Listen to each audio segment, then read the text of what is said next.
Right, let's crack on with this update of my Workbench journal, as it were. And back on the Workbench, first of all, is this station model, which I've just completed the construction of. And the reason it's back on here is because I'm starting to think about the next stage of this, which of course will be the painting.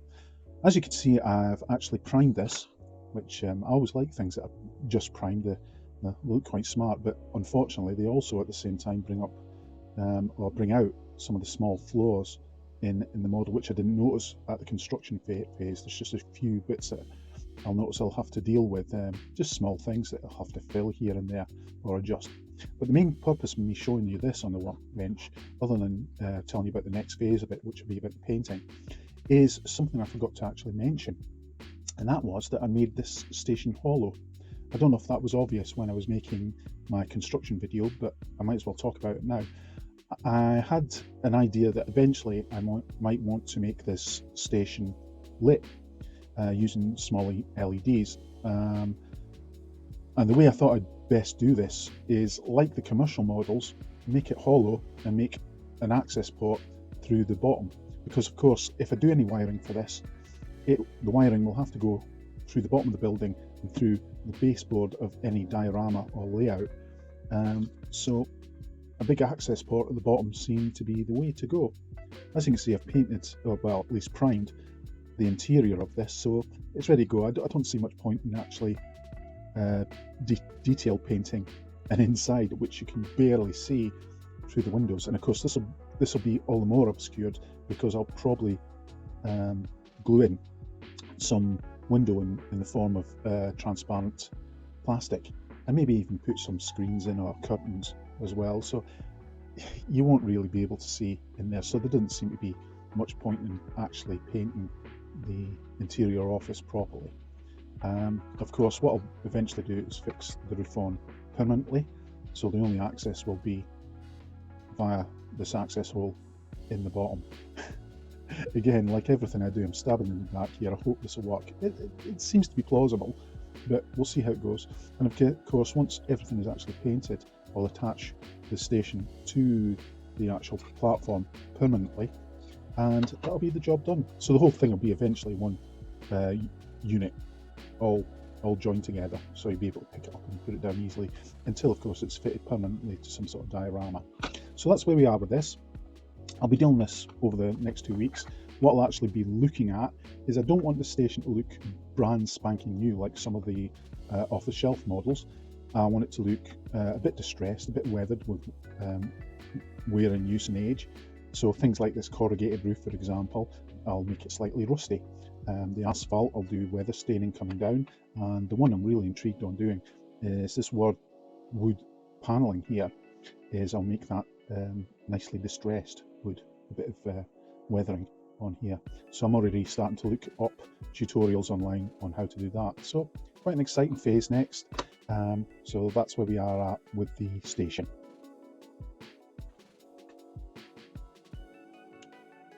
Right, and so finally in this journal is this a brand new project, which I'm very excited about because it is something brand new to me, and that's making a gunpla kit. Now, what it basically is a plastic model of a large Japanese mecha. So I've never done anything like this before, but there is a reason that I thought this would be an ideal project for me at the moment. Now, the kind of preamble for this, and I hate to mention this again because I seem to be mentioning it so often, and I want to get to the stage where this is not an issue for me anymore and I just don't mention it, and that is the fact that because of my stroke, sorry I'll mention this again, I've had to get back into model making a kind of stage at a time. It's almost been like a rehabilitation process.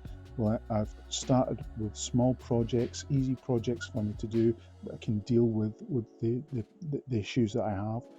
And this is part of this. I'd like eventually to get back into full-scale model making, but there's certain issues I have with coordination and dexterity that mean more advanced techniques, particularly in the way of painting, are a bit of a problem to me. So I'll show you why this kit is a good stage for me.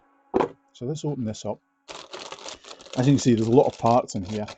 There is a lot of parts in here. Compared to the military models, which I used to do, I mean, that's probably this one package of sprues, or what they call runners, is probably as much as I made in some of my 1/72 scale military models. But now we've got all this. Sorry about the reflection, by the way. Okay, so what we've got here, and as you can see straight away, is plastic parts which are already pre-coloured.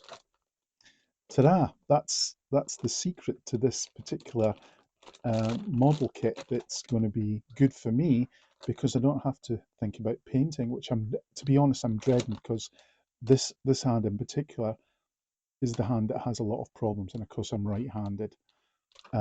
It's all right doing the constructions I've done with the videos you've seen my station at the moment, because I can edit out a lot of the fumbling and bloopers.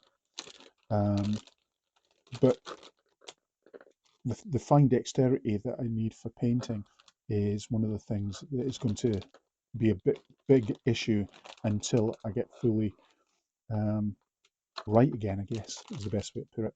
So having these pre-colored is fantastic for me. I can just concentrate on the construction and not worry about details like, am I going to mess up the painting?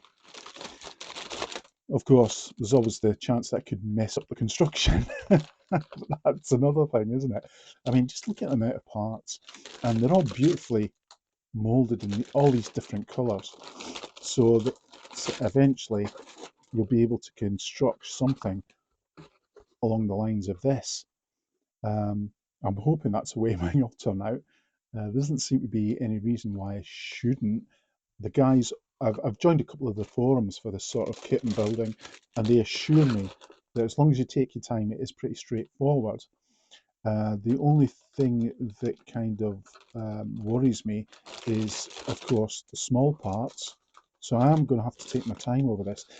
In a way, it's almost more like one of those Lego Technic kits. You know the type of kits I mean, the the very detailed Lego technical kits. Because there's going to be movement in this. These figures are posable at the end of the day, because part of the hobby of this is being able to take photographs of these on a diorama posed. So there we go.